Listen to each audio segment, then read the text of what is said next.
Hi ಎಲ್ರಿಗೂ ನಮಸ್ಕಾರ. ದಿನಕ್ಕೊಂದು ಕಥೆಯಲ್ಲಿ ಇವತ್ತಿನ ಕತೆ ಆಕಾಶವಾಣಿ. ಒಮ್ಮೆ ಒಬ್ಬ ಪುಟ್ಟ ಹುಡುಗನಿಗೆ ಕನಸು ಬರುತ್ತೆ. ಕನಸು ಕಾಣ್ತಾನೆ, ತಾನು ಇರುವ ಪುಟ್ಟ ಊರಿನಲ್ಲಿ ನಾನು ಬೆಳೆಯಲಾರೆ, ಅವಕಾಶಗಳು ಕಡಿಮೆ, ಪಟ್ಟಣಕ್ಕೆ ಹೋದ್ರೆ ಯಾವುದಾದ್ರೂ ಒಂದು ಕೆಲಸ ಸಿಗುತ್ತೆ, ಜೀವನ ನಡೆಯುತ್ತೆ ಅಂತ ಅನ್ಸುತ್ತೆ. ಹೀಗೆ ಯೋಚನೆ ಮಾಡಿ ತಾನು ಊರು ಬಿಟ್ಟು ಬೇರೆ ಊರಿಗೆ ಹೋಗೋದು ಅಂತ ನಿರ್ಧರಿಸ್ತಾನೆ. ಆದ್ರೆ ಅವನ ಹತ್ರ ಹಣ ಇರಲ್ಲ, ಧೈರ್ಯ ಮಾತ್ರ ಇರುತ್ತೆ. ಊರಿಂದ ಪಟ್ಟಣಕ್ಕೆ ಹೋಗಲು ಒಂದು ದೊಡ್ಡ ಮರುಭೂಮಿಯನ್ನು ದಾಟಬೇಕಾಗುತ್ತೆ. ಅದಕ್ಕಾಗಿ ಸರಿ ಅಂತ ರಾತ್ರಿ ಮಲ್ಕೊಂಡು ಬೆಳಿಗ್ಗೆ ಎದ್ದು ಹೊರಡೋದು ಅಂತ ಡಿಸೈಡ್ ಮಾಡ್ಕೊಂಡು ಮಲ್ಕೋತಾನೆ.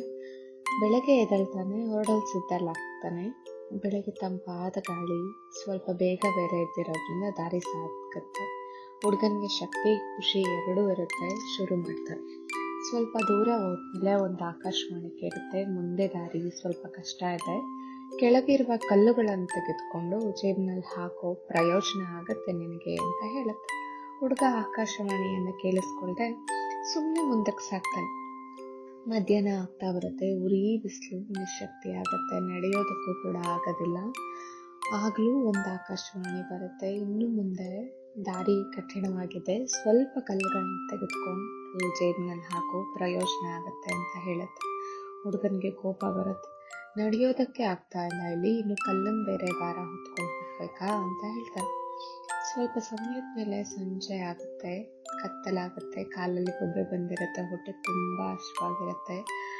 ಆದ್ರೂ ಹುಡ್ಕಂದ್ರೆ ಇನ್ನೊಮ್ಮೆ ಆಕಾಶವಾಣಿ ಬರುತ್ತೆ. ನೋಡು, ಇದು ಕೊನೆ ಬಾರಿ ಹೇಳ್ತಾ ಇದ್ದೀನಿ, ಕಲ್ಲನ್ನ ತೆಗೆದುಕೋ, ಇಲ್ದಿದ್ರೆ ತುಂಬಾ ಪಶ್ಚಾತ್ತಾಪ ಪಡ್ಬೇಕಾಗುತ್ತೆ ಅಂತ. ಈ ಬಾರಿ ಹುಡುಗನ್ಗೆ ಸುಮ್ಮನೆ ವಾದ ಮಾಡೋದಕ್ಕೆ ಮನ್ಸಿರಲ್ಲ. ಸರಿ ಅಂತ ಒಂದು ಚಿಕ್ಕ ಕಲ್ಲನ್ನ ಎತ್ತಿ ಜೇಬ್ನಲ್ಲಿ ಹಾಕೊಳ್ತಾರೆ. ಅಂತೂ ಇಂತೂ ಬಸ್ ಸ್ಟ್ಯಾಂಡ್ ತಲುಪ್ತಾನೆ. ಬಸ್ ಬರುತ್ತೆ, ಕುತ್ಕೋತಾನೆ. ಮರುದಿನ ಬೆಳಿಗ್ಗೆ ಪಟ್ಟಣಕ್ಕೆ ತಲುಪ್ತಾನೆ. ಜೇಬಿನಲ್ಲಿ ಕಲ್ಲಿನ ಜಾಗದ ಬದಲಾಗಿ ವಜ್ರ ಇರುತ್ತೆ. ಆ ಹುಡುಗನ್ಗೆ ಅನ್ಸುತ್ತೆ, ಆಕಾಶವಾಣಿ ಮಾತು ಕೇಳಿದ್ರೆ ತಾನು ಇನ್ನೂ ಸ್ವಲ್ಪ ಕಲ್ಲನ್ನು ಹಾಕಿಕೊಂಡಿದ್ರೆ ಇವತ್ತು ಕೆಲಸ ಹುಡುಕಬೇಕಾಗಿರ್ಲಿಲ್ಲ, ಕೆಲಸ ಕೊಡ್ಬಹುದಾಗಿತ್ತು. ಆದ್ರೆ ಈಗ ಮರುಭೂಮಿಯನ್ನು ದಾಟಿಯಾಗಿದೆ ಅಂತ ಮನಸ್ಸಿನಲ್ಲಿ ಬೇಜಾರ ಪಟ್ಕೊಳ್ತಾನೆ. ವಿದ್ಯಾರ್ಥಿ ಜೀವನನೂ ಅಷ್ಟೇ.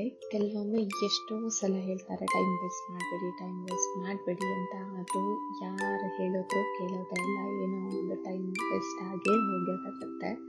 ಅದೇ ಟೈಮ್ ಯೂಸ್ ಮಾಡಿಕೊಂಡು ಎಷ್ಟೊಂದು ಒಳ್ಳೆ ಕೆಲಸಗಳು ಕೂಡ ಮಾಡ್ಬೋದಾಗಿರುತ್ತೆ, ಎಷ್ಟೊಂದು ವಿಷಯಗಳನ್ನ ಕಲಿಬೋದಾಗುತ್ತೆ ಅಂತ ಹೇಳ್ತಾ ಇವತ್ತಿನ ಕಥೆನ ಮುಗಿಸ್ತಾ ಇದ್ದೀನಿ. ನಾಳೆ ಮತ್ತೊಂದು ಹೊಸ ಕಥೆಯೊಂದಿಗೆ ಭೇಟಿಯಾಗೋಣ. Until then, keep smiling. ಸರ್ವೇ ಜನ ಸುಖಿನೋ ಭವಂತು. Thank you so much. Universal love.